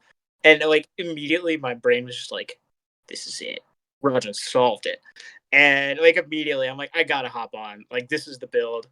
And we independently arrived at like a couple of the sets. Like I remember we both mentioned that Earth Power and Ursaluna felt kind of useless, and so I was on Calm Mind. Rajan was on Vacuum Wave, and we had the double fighting Iron Hands, which carried my run.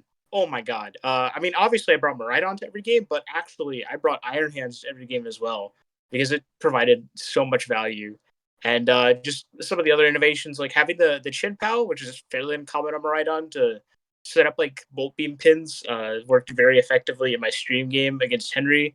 The Talonflame, of course, was very nice to both have Tailwind and have offense. Killing some big problem Pokemon from Miraidon like Chi-Yu and Rillaboom was very nice. And it was just kind of a team that people hadn't seen before. So where most of the team sheets that I got handed, I kind of already had my game plan in mind. I could definitely tell that a couple of my opponents were panicking, and I was able to make them uncomfortable. And that was like kind of the entire goal, was that I wanted Right. to put pressure on the opponent and sort of uh, always be the one controlling the tempo of the game and maybe make some aggressive reads because I had it. And that's generally what I did to carry my run. Yeah, I love that, having that, like, experience diff, when it comes to, when you hand the team sheets, or back in the day when you would just look at team preview. It was something that Gavin talked a lot about why he, uses teams that aren't just the carbon copy of something that's been used before, is because, like, you wanna make your opponents uncomfortable. You want them to be thinking about the matchup for the first time when they sit down for you. You don't want them to think like, "Yeah, I usually do this and this into that." You want them to be thinking, "Well, does Talonflame OHKO my support Pokemon that I need to stay alive for later in the game? Do I actually have something that can switch into an Ice and an Electric move from a Rhydon Shenpao that are both faster than me?" I don't know. I'm actually so mad that I haven't thought about using the Bolt Beam. What do we call this one, Burns? What is this one called? This like We've bolt gone beams, too far down the rabbit hole. Come it's on, more like a bolt beam like fighter jet. Fighter They're Jet. both Yeah, it's just There's- so fast. There's a joke somewhere about Miraidon eating the sandwich, but I can't quite figure it out. Right. Yeah. And you also have because Burns has what I like to call the Bolt Beam Meatball sub, which is Iron Hands plus Calyrex Ice. Because they're just like big guys. They got stats. They're so bulky. So they're Meatball sub. I don't think I ever realized that Pow Hands was Bolt Beam like something, because I use that guy a lot too. Like, Right. I've seen That's it also funny. it was a beam bolt speed sandwich, is what it was. Oh yeah. I think I remember that now. Yeah. I think I told you that, or maybe you told me. My invoice is in the mail, Z. Rajan, when are you paying me for the top 8 team I gave you for LA? That you DM'd me like on Friday night, like, like, oh yeah, by the way, I'm running your team, Alex. Like, Oh, that's crazy. Yeah, no Rajan. shot, brother. Get out of here. Anyways, I think that just means Zio's Alex, doesn't it? I guess, yeah. Let's just cut out the middleman. Right, so somebody's got to steal my team next, so we can keep passing it down the line. Yeah, that's true. But yeah, obviously a lot of other really cool teams at this tournament, but we got a couple of things to talk about. So I don't know if we're gonna go into depth about these, but maybe we'll get a chance to later on. Obviously, Alex got 12th, and we talked about our team a lot more, and I got 60th somewhere down here. We talked about our team a lot more in the team report, so definitely recommend you watch that. And then Alex, I think, also had a stream on Monday where you talked about it. So we talked about that, and then I guess, are there any other highlight teams that we wanted to talk about before we move on to talking about Worlds? Let's see. There was so many cool stuff used I mean, Wolf at had this tournament. the Water Terrablast CSR, which was pretty interesting, but I can't believe Wolf stole my team. I just can't, like, who uses Calyrex, Shadow, Rillaboom, Instant, Urshi, Giraffe, right? Like, it's my team. Wait, you didn't have a giraffe unless you're just talking about long neck Pokemon being the same. Because if that's the case, All like, long neck man. Pokemon are the same. Yeah, and Pelipper and Clefairy are the same because somebody draw a connection. Because they're Trick Room answers. It really is the Trick Room answer. I guess it does have room surface. I will say, as somebody, go ahead. Because I know Clefairy won Link beat in Gen 8, so if Pelipper gets it, there's your link. Okay, yes. Just to be clear, yes. I am joking because a bunch of Wolf fans got in my comments talking about how I stole Wolf's team in LA. Man, like, anyways, yeah, as somebody who played against this team, it was pretty interesting because if you check out the team report, all of my like Trick Room guys were at like 72 to 75 speed stat. And finally, in the third game, we got to see that the Pelipper was in fact slower than those guys without room service. So Wolf was running this thing like very close to min speed on the Pelipper. Maybe trying to snipe a Moongus after the room service or something. I don't actually know how slow min speed Pelipper is. I think it's like 58. Does that even get slow enough at -1? I don't know. 58. Not for 0 speed Amoongus, but for speed stat that'll allow 38 stat? That doesn't seem worth it. Down to 38 stat. Anyways, yeah, that was a little amusing that Wolf said, I'll save my shoutouts for later and then never win on stream again. I mean, like, sometimes you call your shots and miss. Another similar called shot and miss. They showed it on stream at some point, but we really thought ESM was going to win Vancouver, and that was right below his Sacramento written picture in terms of the regional graphic. So I told him to take a picture pointing up at his regional picture, and so they took that picture of him pointing up. And then they didn't use it for any of the tournaments between then and now, but they finally used it at NAIC. There's just a picture of him pointing up, and it looks like he's just like thanking God or something. Like it just looks so dumb. Like he's just like, yeah, Jesus Christ got me for this win. Like I don't know, man. It's just like this is the drill that will pierce the heavens. I gotta go find that picture of ES7 and use it for some meme, man. It's too amusing. Yeah, Amelia was at this tournament, also on Scarf Ape. Apparently, it was Scarf Ape's time. You know, me and Adi weren't the only ones using it. Tommy was on it too, on the Spec Shadow Rider stuff. Abai had a pretty crazy team. You know, shout out to Abai for getting top 32 with Goggles Ditto. Like, some people are running just non-Scarf Dittos out there. Like, you just like, what if you wanted to always switch into Amoongus, but, you know, you don't know what you're switching into Amoongus with? You're just switching it with whatever they got. Whatever they have available. That's pretty funny. Mm-hmm. Shout out to the TCG Serena. What is the TCG Serena? This one?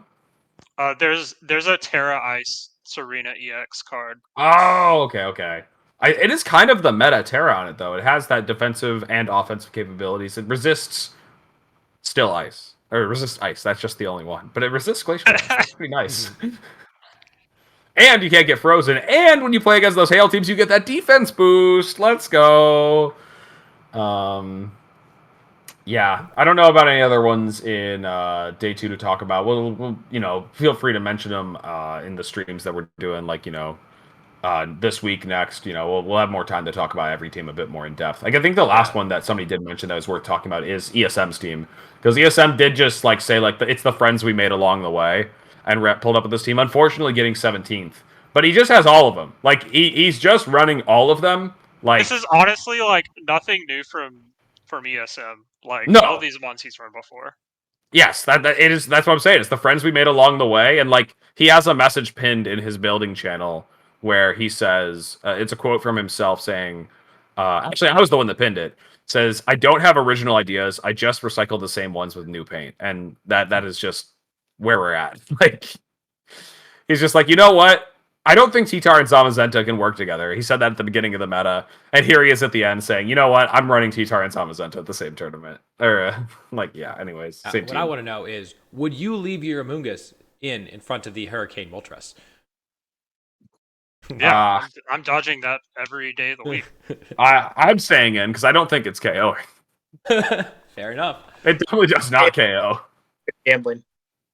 Love gambling. Yep. Yeah, I mean, I there are some really cool, or there's some really interesting takes on the metagame that I have, but we do not have enough time for that. So we will save that for a different stream, talking about how the metagame is evolved. Look, you have a lot of tough takes until Worlds, buddy. Yep. So. And speaking of Worlds, we do have some information about the World Championships. Also, I guess one other announcement that we got is that that Nats will be in New Orleans again next year.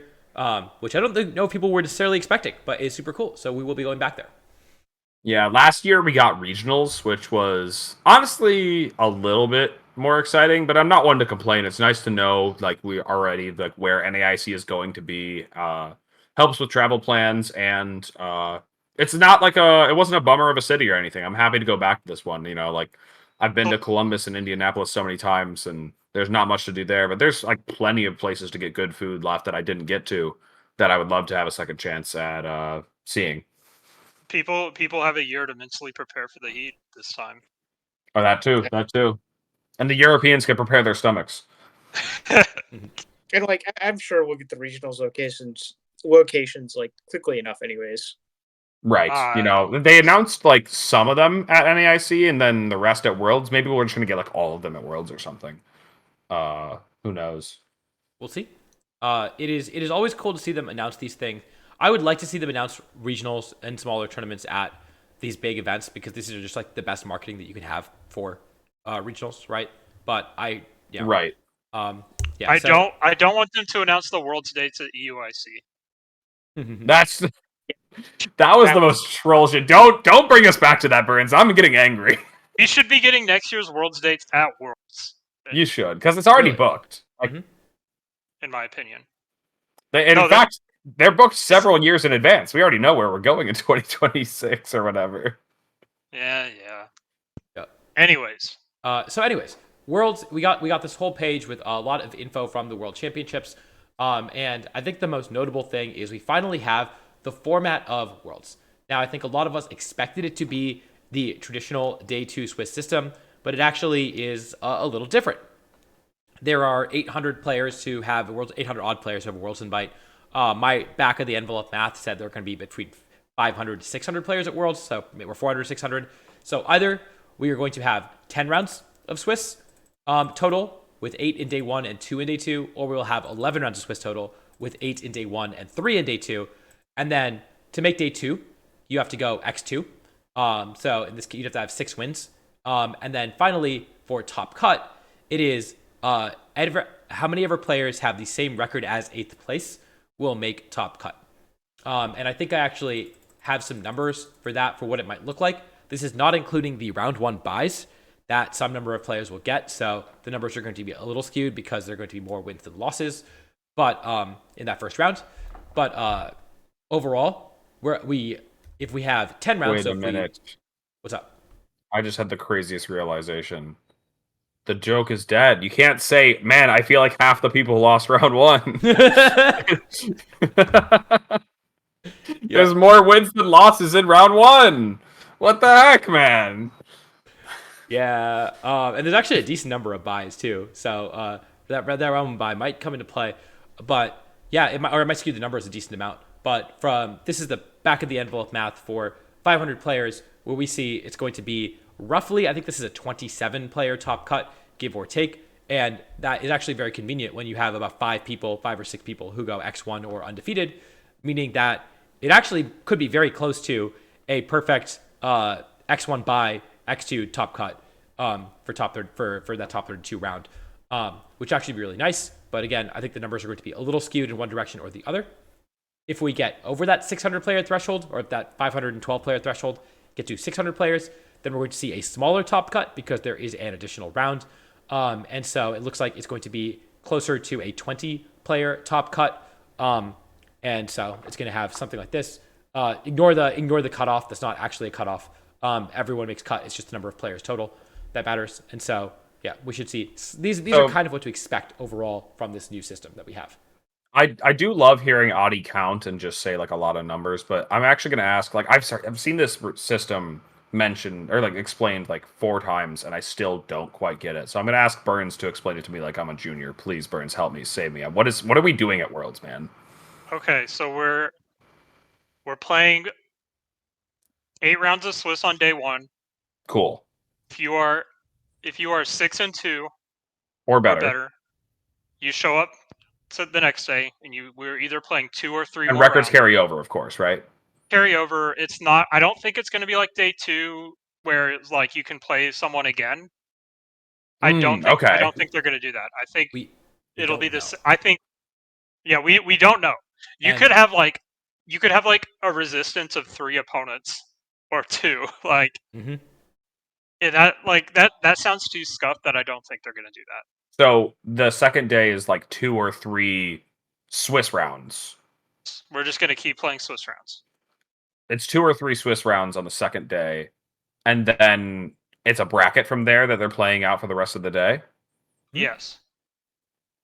Okay, and the bracket is likely going to be between 16 and 32, so like, more than a top 16, but some buys. So it's a top 32. It's a top 32 with buys, right?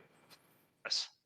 Top 32 with buys. It actually caps at 32 players if by some crazy. Yeah. So if there is there is a scenario where, well, I don't think it's possible anymore because I think it requires more players than we have invites.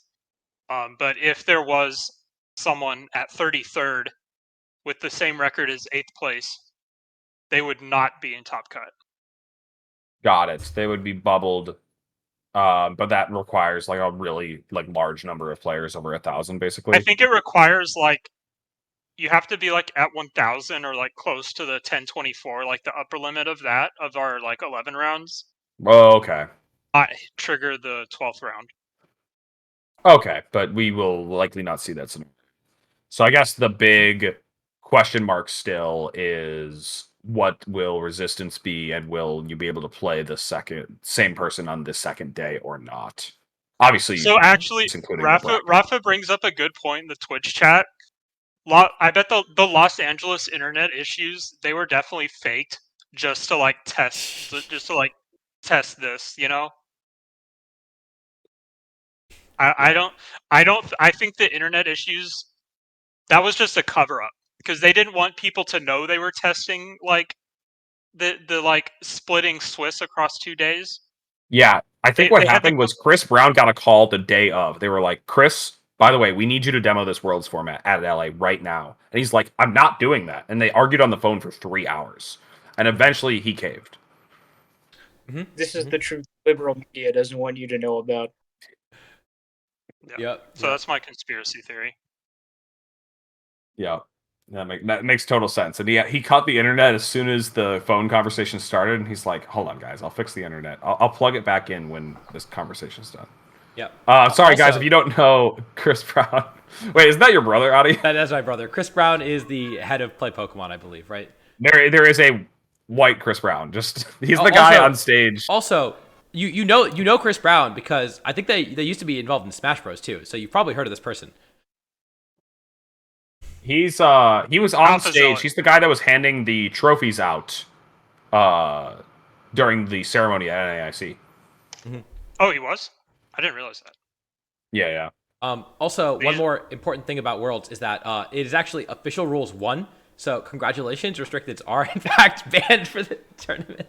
No. Right. They definitely copied and pasted that from last year, but and then yeah, I don't think the pricing or anything changed. So I think most of this page is review. Keep in mind this is new pricing. Is it? The first year of the new cash pricing. Okay, so do we know the cash pricing? They announced it. Yes, they announced it like a year ago, but they're just reconfirming that first place does get $30,000. Mm-hmm. And then again, I don't know exactly what the pricing looks like for players who did well at Worlds, but we do have the pricing info for that. So of course you get the Stamps promo card, all this pricing, and then of course because only cash pricing goes down to top 16, top 32 does get something. You can cut and not get really much pricing other than a hat, a promo card, and a backpack. But at least it's something. But yeah, have fun playing the how much is it? $2,000 money match? $5,000 money match? Burns. I looked up Chris Brown Pokemon and went to images just to like see that he would come up if you wanted to find him, and this is the first result. Oh no. It's Chris Brown as a Pokemon card. The 3rd and 5th results are also Chris Brown as a Pokemon card. Like, can they stop? Oh my god. They're so... No, please Nope, stop. can't put that on stream. No. do not put these on stream. You don't want to read. Okay. So why is it with Chris Brown Pokemon? Anyways, with that, yeah. So that's the structure, I guess. Any thoughts? Anything you want to discuss about it? I'm happy with the new structure because if it was day 2 invite still, I would be sobbing into my pillow right about now. As Mr. 13th in NA standings. Right, but you're good enough to win round 1, so you don't give a shit. I'm gonna win round 1. You're also I'll probably win round 2. Oh, is that because you're gonna play against me? God damn it. Yeah. Have fun getting your in-region travel award. Yeah, that too. I'm only losing out on $1,000, which is like, if I see someone complaining about only getting $2,000 on Twitter, I'm sorry, I'm not gonna feel any sympathy for you. Yeah. So I guess with that, we can. I guess if we don't have anything else to talk about with respect to Worlds, I'm sure we will have. Don't worry, we have a long time before Worlds, and we will talk about Worlds plenty. But yeah, we I guess can move on to the Calc is right. Close all the tabs. Hell yeah. So does anyone have so the Calc is right, for those unfamiliar, is a little game we play at the end of our show where where one person reads out a damage calc and then everyone else has to guess a number that is hopefully within the damage roll of that calc. And you should feel free to drop your own guesses in chat as we go. So does anyone have a calc in mind to start out? I don't have one yet. I'll do it. I have a simple one. It's not crazy, but our team didn't involve anything like. You could get pretty absurd with Decorate, honestly. There was some funny stuff with Decorate, like +6 Calyrex, like Oko and Goldengo with Glacial Lance, and it's just like, yeah, buddy, I don't need a coverage move. You're dead.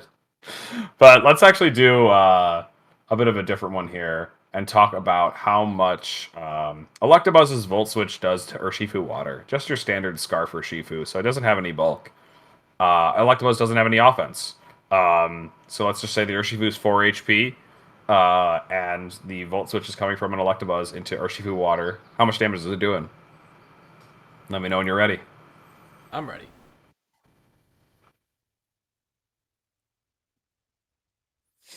Burns, Sorry, you ready? Sorry, Just Volt Switch into a standard Scarf Urshifu from Electabuzz. From Electabuzz. Yeah, I'm ready. From hands. Z? Man, using the Iron Hands. I have my answer. Okay, we're gonna make Adi go last because should be the most experienced. I hope. I don't know if it came up for him. Switch, Anyways, Urshifu, right. All right. Let's start with Burns. I'm gonna go 85. Z 77.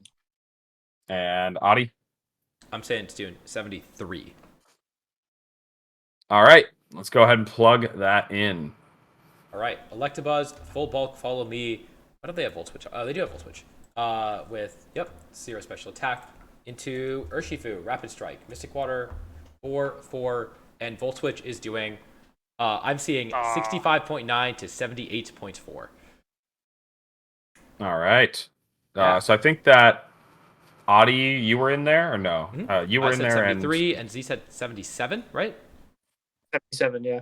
All right, so 2 in there. Not Burns. in there. Buzz just sucks, I guess. Right, I know a little bit too much faith in the Buzz, but Buzz he does have less than 100 in the offense, only 95. I not that calc, though. I'm very excited to share my calc. All right. Okay, you got your calc. Let's go ahead and do it then. Just let us know. Yeah. Okay. So we've got a 0 attack Incineroar, right? Right. Oh. It's at -2, right? Right. Yeah. Struggle into a max HP Incineroar. Max HP 4 defense or let's go 0 defense. Max HP 0 defense. All right, struggle. Now I will say I think we might have to have decimals place. Wait. It's a little the range is quite small, so I think we will need to have to include decimals for this. All right, I'll give you a decimal. Do we have struggle in the calc? Yeah, struggles in the calc. Yeah, okay. Sick. All right. I'm ready. Adi, are you ready? Yeah, I'm ready. Z, you're ready? Yeah. All right, let's start with Alex. 2.3? I don't know. Can I miss this one? I feel like. All right, now Adi. You said -2 Incineroar. I'm gonna go with 1.7. All right, Z. 3.4. Okay. All right, We have some slight variable to our answers. We have 1, 2, and 3, right? Uh-huh. Right, and this is Um, 252.0, Yeah. and we're giving it the -1. -2. Well, this is Oh, minus. because Intimidate is already on the calc? Okay. Yeah, it's doing 5.9 to 7.4. No! We suck. That's a Don't lot. know our struggle calcs. Struggle is just fake out, right? No, it's stronger because 50 it's base 50, power. right? Oh, is it Oh, 50? I thought it was 40. 40. Not that would have changed 3.4 to like 6 point whatever it was, but wow. I thought it was 40. Did it get buffed? Has it always been 50? Is Confusion 40? I do not know what I confusion thought base power is. Confusion was. Oh wait, Confusion self hit. I thought you meant the Yeah, Confusion. No, not that. Confusion self hit. I think is maybe 40. Struggle, I think, has always been 50 base power. Okay, I think it's Confusion then. I think self hit Confusion is 40. Somebody back me up on this, nerd, please. All right, I'm gonna let someone figure that out. But Z, do you have a calc in mind? 50 base power. Yeah. All right. This one came up in my stream game, and I was actually pretty surprised to see this happen because I do not know what this thing's stats are. 252 Choice Spec Terra Electric, Timid Maridon, Volt Switch, outside of electric terrain, versus 4 HP Overquill. Yeah, I knew the fish was coming. I was gonna do an overquill calc too. Sorry, repeat that. Okay, 252 Timid Maridon, Terra Electric, Volt Switch with a Choice Specs, no electric terrain, versus 4 HP Overquill. By the way, Audie, I was right. It was Confusion is 40 power. Oh. Confusion damage is calculated as if we're a typeless physical move with a power of 40. All right, I have a number. They must be talking about struggle. All right, I also have a number. I am ready as well. We Terra Electric, right? Terra Electric, yes. Okay, yeah, I'm ready. Okay, let's go in reverse order then. We'll start with Alex. Wait, I went first last time, but I don't really care. Let's do it. 105. I think it's still just I. I don't care. Audie? I think this is a roll to KO. I'm gonna go with exactly 100. Justin? I'm gonna run back 85. He was let down by 85 before, but he still has faith. All right, I got Timid, Maridon. I know Timid's gonna mess up my internal calcs, and we said 4 HP 0 defense. Make sure to take off that terrain. Take off the terrain, and oh wow, it looks like I did this right. It actually is just straight up OCOing, so doing 108 minimum. No! I had 105, and I still... No! Wow. Yeah. I never Wow. calculated. I'm figuring this out for the first time with you guys, so... Yeah. And it dropped, of course, in the set, and you were just like, did you expect it to drop? No! That's right. too amusing. Audie Nerd is suggesting a transform calc. Do you have one in mind or no? No, I do not. I have not thought about Ditto You at actually all. have one, Audie. Do you want me to just take one for you? Go for it, sure. I'm gonna sub in for Audie again. I did this one on my stream on Monday, so if you were there on Monday, you don't get to play along. But I had this happen against James Evans. He transformed with his Ditto into Calyrex Ice. So I think I don't know how that's gonna work actually. Because I want to calculate how much Ursaluna Blood Moon is doing into. Nope, can't do it. I actually okay. I had a Ditto calc that came up that I didn't know, and if I had known it, maybe would have made me let me do a different play. So Go for it. I had a Ditto turn into my Ursaluna Blood Moon, and I was not sure if I was going to KO it or not, and so I Blood Mooned it. But how much does Terra Normal Hyper Voice do from Life Orb Ursaluna due to a opposing Ursaluna from Ditto? Ditto Ursaluna. Yeah. Oh, this is easy. I have a number. I think I'm ready to. We're Terra Normal hyper voicing it. Mm-hmm. Max special attack modest. We should mention And- our and bulk, the but we Ursa don't Luna, have any. and the It's Ursa like- Luna has just actually, we're 0. it's 0. Yeah, it's actually 0. Yeah, we're 0 SPDF. So, Mm-hmm. okay, I'm ready. All right, Alex, what do you got? Oh, me again first. All right, cool. Let's do 108. All right. Justin, what do you think? I'm gonna do 120%. 120. Ooh. And then Z, what do you think? 105. 105. All right. So we see Ursa Luna, Blood Moon, just 252 special attack, 0 speed def, Quiet, Life Orb, Terra, Normal, Hyper Voice into Ditto. That does transform into this guy. And we see Hyper Voice, Terra Normal Hyper Voice is doing 103.8 to 122.5. All right, we're both in there. Yep. And Z, what did you say again? I tuned out. I'm sorry. 105. I'm in there too. Okay, we're all in there. We're all in there. We're all in there. Let's go. I knew this. I knew this because I was a Blood Moon player in Reg F, and I knew the Hyper Voice into like regular Blood Moon Calc. Right. I was just like, okay, how much lower is the Ditto HP? Yep. Yep. So, Audie, if you should be able to run this calc, you won't have to change to... No, you have to change it to Calyrex. Never mind. But apparently, Nerd is saying you can do it. Try changing it to a Calyrex Ice, then hit Transform. And then change back. Oh, yeah, then you just change that to Blood Moon. We're doing one little bonus one quick, but yeah, Ursa Luna, Blood Moon. Oh, I guess we were going to have the calc on screen, so it's too late. I haven't done it yet. Oh, okay. Yeah. I Blood Mooned into the Calyrex Ice, and with the Calyrex Ice Ditto, and how? Wait, were you Life Orb? I am Life Orb, yeah. So Life Orb, Blood Moon into no Terra, Life Orb, Blood Moon into Ditto Calyrex Ice. It had 4 SPDF, I guess. I'm gonna say 105. Yeah, I also think that because I'm gonna do yeah, let's do 108. Z? I'm gonna go with 100 even.